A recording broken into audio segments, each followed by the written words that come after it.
Hello anime lovers, आप सभी का स्वागत है हमारे चैनल एल एनिमे एक्सप्लेन पर। आज मैं आपको एक्सप्लेन करूंगा एक रोमांटिक एंड कॉमेडी एनिमे जिसका नाम है रेंट अ गर्लफ्रेंड, यानी कि भाड़े की गर्लफ्रेंड। इस एनिमे के फर्स्ट सीजन के अंदर टोटल 12 एपिसोड है और इस वीडियो में मैं टोटल 4 एपिसोड एक्सप्लेन करने वाला हूँ। तो चलिए जानते हैं इस एनिमे की कहानी को बिना किसी देरी के। तो गाइस, इस सीरीज के फर्स्ट एपिसोड में हम देखते हैं काजुया नाम का लड़का होता है जिसका हाल ही में ही अपनी गर्लफ्रेंड मामी के साथ ब्रेकअप हुआ होता है, जिसकी वजह से वो डिप्रेशन में चले जाता है। गर्लफ्रेंड ना होने की वजह से वो काफी ज्यादा उदास रहता है। बाद में उसे एक रेंट अ गर्लफ्रेंड नाम के ऐप का पता चलता है जहाँ से कोई भी इंसान अपनी एक मनपसंद लड़की को डेट के लिए बुक कर सकता है, जिसके तुम्हें पैसे देने पड़ेंगे। काजुया इस ऐप का यूज करके एक रेंटल गर्लफ्रेंड को अपने लिए बुला लेता है जिसका नाम है चिजुरू। वो बहुत ही ज्यादा सुंदर है। दोनों डेट पर काफी अच्छा टाइम स्पेंड करते हैं और एंड के अंदर चिजुरू काजुया का हाथ भी पकड़ती है। लेकिन घर जाकर जब वो रिव्यूज पढ़ता है तो उसे पता चलता है कि चिजुरू अपने हर कस्टमर्स के साथ ऐसा ही करती है और वो गुस्से में उसे 1 स्टार रिव्यू देता है। अगले दिन काजुया दोबारा से चिजुरू को रेंट करता है और डेट के दौरान काफी ज्यादा रूडली पेश आता है। फिर वो चिजुरू के ऊपर चिल्ला भी देता है, लेकिन पर चिजुरू भी कुछ कम नहीं थी और इसके बदले में काजुया को वो बहुत ज्यादा सुना देती है। और उसके बाद काजुया को हॉस्पिटल से एक कॉल आता है कि उसकी दादी की तबीयत अचानक बहुत ज्यादा खराब हो चुकी है। इसके तुरंत बाद काजुया चिजुरू को लेकर उस हॉस्पिटल में पहुंच जाता है क्योंकि उसका रेंट टाइम अभी भी बाकी था। चिजुरू को देखकर काजुया की दादी उससे पूछती है कि तुम्हारे साथ इतनी सुंदर लड़की कौन है, जिसके जवाब में वो अपनी दादी से झूठ कह देता है कि ये मेरी नई गर्लफ्रेंड है। ये सुनकर काजुया के मॉम डैड काफी ज्यादा शॉक हो जाते हैं क्योंकि उन्हें नहीं लगता था कि उनका बेटा इतनी ज्यादा सुंदर लड़की को पटा सकता है। लेकिन काजुया की दादी उसके मॉम डैड को डांट कर यहाँ से भगा देती है और काजुया की दादी चिजुरू और काजुया से एक बहुत ज्यादा वियर्ड सवाल पूछती है कि उन दोनों ने अब तक मचाया कि नहीं। चिजुरू दादी को बताती है कि अब तक हमने ये करने का सोचा नहीं, लेकिन करेंगे तो आपसे पूछ कर ही करेंगे। दरअसल काजुया की दादी बहुत ही ज्यादा ओपन माइंडेड थी। वो अपनी बाकी बड़ी सहेलियों को बुलाने जाती है जिनको वो चिजुरू से मिला सके। इसको सुनकर चिजुरू बहुत ज्यादा परेशान हो जाती है क्योंकि उसकी भी दादी इसी हॉस्पिटल के अंदर एडमिट है। जिनको नहीं पता कि मैं रेंटल गर्लफ्रेंड का काम करती हूँ। वो दोनों अब उनसे छुपने के लिए बगल वाले बेड के ऊपर लेट जाते हैं और अपने ऊपर कंबल ले लेते हैं और अपने आप को उनसे छुपा लेते हैं। अब चिजुरू और काजुया बहुत बुरी हालत के अंदर आ जाते हैं जिससे काजुया थोड़ा सा आउट ऑफ कंट्रोल होने लगता है। लेकिन पर उससे पहले ही चिजुरू काजुया के प्राइवेट पार्ट पर लात मार के उससे उधर से दूर फेंक देती है और कहती है कि तुम मुझ पर लाइन मारने का मौका ढूंढ रहे हो और अगर ये तुमने फिर से किया तो मैं तुम्हारी कंप्लेन कर दूंगी। लेकिन तभी इन दोनों की दादी यहाँ आ जाती हैं और उसे मजबूरी में अपनी दादी से भी झूठ बोलना पड़ता है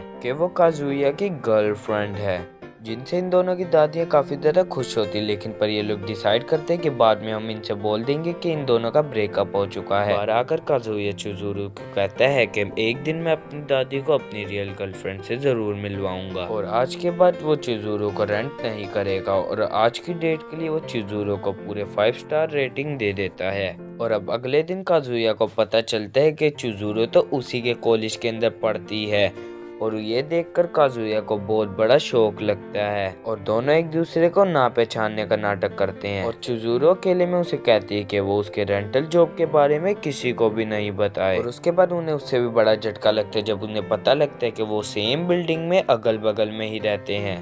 उसके बाद काजुया को उसकी दादी का कॉल आता है और वो कहती है कि मैं तुमसे और तुम्हारी गर्लफ्रेंड से जल्दी मिलना चाहती हूँ, इसलिए मैं तुम्हारे रूम पर आ रही हूँ। ये सुनकर काजुया फिर से चिजुरू के पास जाता है और कहता है कि प्लीज आधे घंटे के लिए मेरी गर्लफ्रेंड बन जाओ ना, क्योंकि मेरी दादी मुझसे मिलने आ रही है। काजुया चिजुरू को बहुत ज्यादा मनाने की कोशिश करता है, लेकिन पर चिजुरू उसकी एक भी नहीं सुनती। और अब थोड़ी देर में काजुया की दादी उसके रूम पे आ जाती है और वह चिजुरू से मिलने की जिद करने लगती है। रूम की आवाज आराम से उसके रूम तक पहुंची थी, इसलिए वो इनकी सारी बातें सुन पा रही थी। और वो अचानक काजुया के रूम पर पहुंच जाती है। चिजुरू को देखकर काजुया की दादी बहुत ज्यादा खुश हो जाती है और वहाँ से चले जाती है। अब चिजुरू एक डील करती है कि काजुया अब उसे वह भी रेंट कर सकता है जब उन्हें उनकी दादी से मिलना हो और वो ऐप के अलावा कहीं एक दूसरे से बात नहीं करेंगे। उसके कुछ दिन बाद जब वो काजुया की दादी से मिलकर लौट रहे थे, वहाँ पर काजुया के 2 दोस्त शोन और केबी आ जाते हैं। वो उनके पास आकर काजुया का मजाक उड़ाने लगते हैं कि ये लड़की उसकी कोई बहन या उसकी कोई कजन होगी। यहाँ पर काजुया अपने दोस्तों से भी झूठ कह देता है कि ये लड़की उसकी गर्लफ्रेंड है, जिसे सुनकर काजुया के दोस्त काफी ज्यादा शौक हो जाते हैं और उनके पैरों तले जमीन ही खिसक जाती है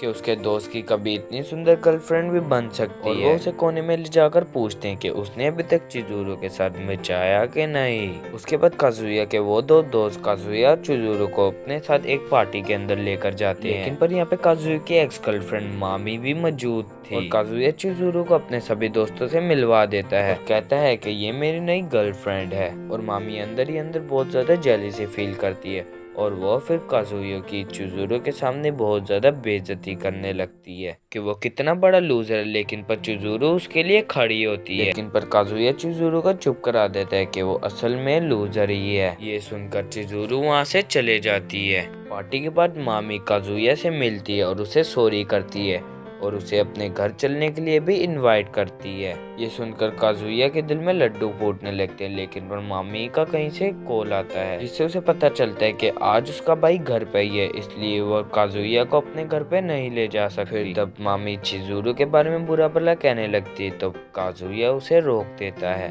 लेकिन काजुया मामी को अब भी बहुत पसंद करता था। घर आकर काजुया चिजुरो से भी माफी मांगता है, लेकिन पर चिजुरो कहती है कि उसे कोई फर्क नहीं पड़ता। काजुया चिजुरो की ये बात सुनकर समझ जाता है कि उसे मामी के साथ ही दोबारा रहना चाहिए, क्योंकि चिजुरो तो एक रेंटल गर्लफ्रेंड है, वो आज नहीं तो कल उसे छोड़ के चले ही जाएगी। कुछ दिनों बाद काजुया के दोस्त उसे जबरदस्ती बीच पिकनिक पर लेकर चले जाते हैं और काजुया ये बहाना बनाते हैं कि चिजुरो उनके साथ नहीं आ सके। और फिर हमें पता चलता है कि असल में मामी को काजुया से बहुत ज्यादा जलन हो रही थी, इसीलिए वो उन दोनों का ब्रेकअप करवाने का ठान लेती है। इसीलिए वो आज काजुया के काफी ज्यादा क्लोज आने की कोशिश करती है और उसे अपने पिछले रिलेशनशिप की बातें याद दिलाने लगती है। और उसी वक्त वहाँ पर चिजुरो भी आ जाती है। असल में आज वो भी अपने दोस्तों के साथ बीच पर आई थी। इसे देखकर काजुया काफी ज्यादा हैरान हो जाता है, लेकिन उसके दो चश्मे के अंदर चिजुरो को पहचान ही नहीं पाते। काजुया फिर अकेले में उससे पूछते कि तुम यहाँ पर क्या कर रही हो, जिस पर चिजुरो बताती कि मुझे भी मेरी फ्रेंड जबरदस्ती बीच पिकनिक पर ले आई है।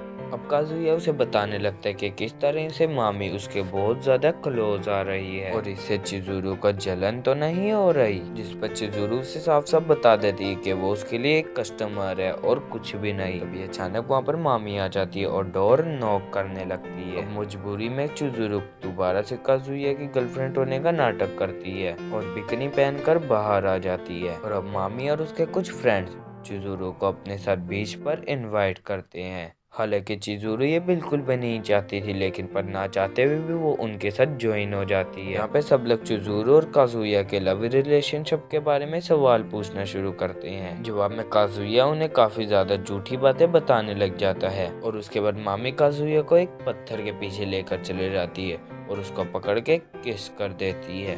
और इसी बीच काजुया को उसके पास्ट की बातें याद आने लगे, जब वो पहली दफा मामी से मिला था और मामी कैसे उसकी गर्लफ्रेंड बनी थी।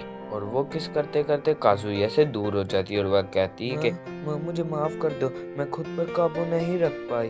अब तक काजुया समझ चुका था कि मामी भी उससे प्यार करती है और वह दोबारा से अपने दोस्तों के पास आ जाता है और कहता है कि मेरा और चिजुरो का बहुत जल्द ही ब्रेकअप होने वाला है। इस चीज को सुनकर उसके सारे दोस्त काफी ज्यादा हैरान हो जाते हैं। काजुया का बेस्ट फ्रेंड कीबे काफी ज्यादा गुस्से में आ जाता है और वो उसे थप्पड़ मार देता है, ये कहते हुए कि तुम्हें इतनी अच्छी चिजुरो जैसी गर्लफ्रेंड मिली जो कि तुम्हारा इतना ख्याल रखती है, लेकिन फिर भी तुम उसका दिल तोड़ रहे हो। और फिर वो एक दूसरे को मारने लगते हैं और केबे सारी चीजों का ब्लेम मामी के ऊपर डाल देता है और वो उससे कहते हैं कि तुम इन दोनों के रिलेशनशिप में आके सब कुछ खराब कर रहे हो। और उसके दौरान काजुया वहाँ से निकल जाता है और वो चिजुरो से माफी मांगता है। यहाँ पर चिजुरो कहती कि तुम्हें माफी मांगने की कोई जरूरत नहीं है, बल्कि अच्छा हुआ कि तुमने सबको बता दिया कि हम दोनों ब्रेकअप करने वाले हैं। अब उसे काजुया की गर्लफ्रेंड होने का नाटक नहीं करना पड़ेगा। इसके बाद कीबे चिजुरो से बात करने के लिए उसे बीच पर ले जाता है। कीबे चिजुरो को बताने लगता है कि काजुया एक अजीब किस्म का इंसान है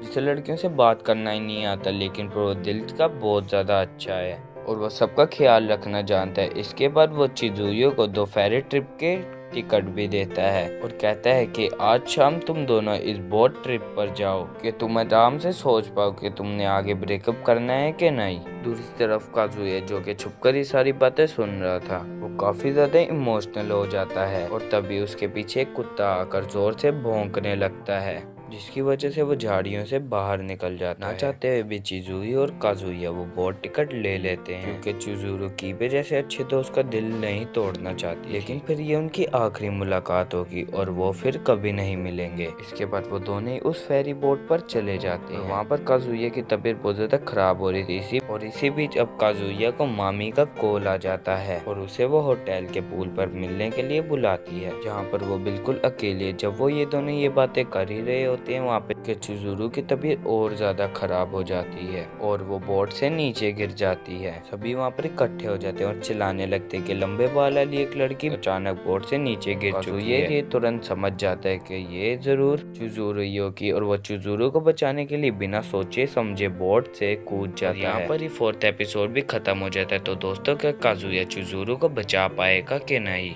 क्या वो वापस मामी को अपनी गर्लफ्रेंड बना लेगा? इन दोनों की इस लव स्टोरी में आगे कितने मोड़ आएंगे, ये तो हमें अगले वीडियो में पता चलेगा। नेक्स्ट एपिसोड को देखने के लिए हमारा चैनल अल एनिमे एक्सप्लेन को सब्सक्राइब कीजिए और शेयर भी इस वीडियो को ज्यादा से ज्यादा करो, लाइक कर दो और मिलेंगे नेक्स्ट वीडियो के लिए।